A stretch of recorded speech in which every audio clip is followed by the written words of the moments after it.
Have you ever looked at how much time you spend on social media, endlessly scrolling through social media like a brain-dead zombie? No wonder people get depressed. Today's topic is focus. Miyamoto Musashi is one of the most legendary samurais and famed as Japan's greatest swordsman. He was undefeated in more than 60 duels. After he escaped death during the Battle of Sekigahara, Musashi became a ronin. Aside from being a swordsman, he was a philosopher, artist, and well-learned Buddhist. Before he died, Musashi left us with 21 principles named Dokudo. These are timeless rules that can inspire us today to live well. The majority, if not all of these rules, help us to establish one thing: focus. Focus is the quality of having a concentrated interest or activity on something. A practice lost in today's age, as we can barely be away from our phone for a short period of time. Needless to say, focus was a crucial component in Musashi's life, or what he called the way, which is a life of ongoing practice. His writings reveal that his lifestyle revolved around restraint, sacrifice, discipline, and not being swayed by pleasure. These virtues were all established by or in support of being able to focus.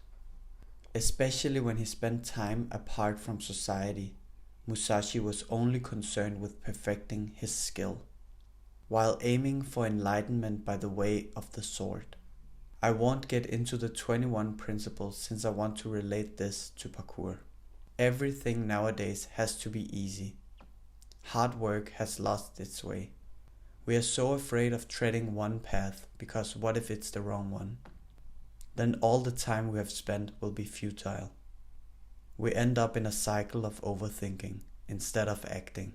Have you ever asked yourself if what you're doing is enough? I did that recently and I realized that maybe I had been selling myself short. Parkour is a big part of my life, but I've always wanted to avoid being identified as just the parkour guy. Therefore, I've learned a lot of different things unrelated to parkour. If you want to be the best athlete you can possibly be, then don't be afraid to live and breathe parkour. I used to train strength every day and train parkour whenever I felt like my body wasn't aching. I trained strength in hope of getting better at parkour. But since I couldn't train that often, my body never got used to it. I'm now trying to switch up the two and spend more time on parkour, and only use strength as supplementation. Changing my self-image of what parkour should look like and what parkour should be has also been the best thing for me. That rhymed. Now I just see it as going out, moving in a way that my body feels alright with. Before that, I had a skewed image of what parkour had to be. If I couldn't swing like that, jump like that, or move like that, I didn't want it. But this exact way of thinking only crippled my body and mind more, since it created stress for my body. No wonder I've been injured for years. My body knew what it was going to get into if I said I was going training. So it sent out a lot of pain signals trying to protect me from the thing that it knows I'm not ready to do yet.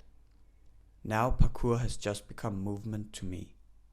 I go out daily, every day, I feel my body and just act accordingly. If I'm in pain, I know that day will just be a soft one of tiny movements just to create blood flow and get those synovial fluids flowing. When I speak of focus, I'm all in on parkour right now. Every morning I work on projects that are parkour related. In the middle of the day I go out and train parkour.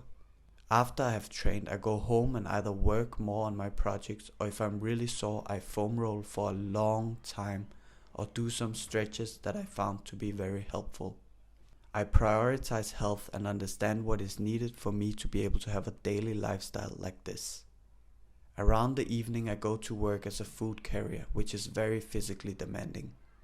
I spend around 3 hours every day biking and walking upstairs. One thing that I've learned is that the majority of people who eat takeout live on the 5th floor and they don't have an elevator. probably why they order takeout. The last thing I want to say is, try a dopamine detox and see how productive you can actually be. I post a new video every day at 20 CEST, Central European Summertime. Thanks for watching, I appreciate it.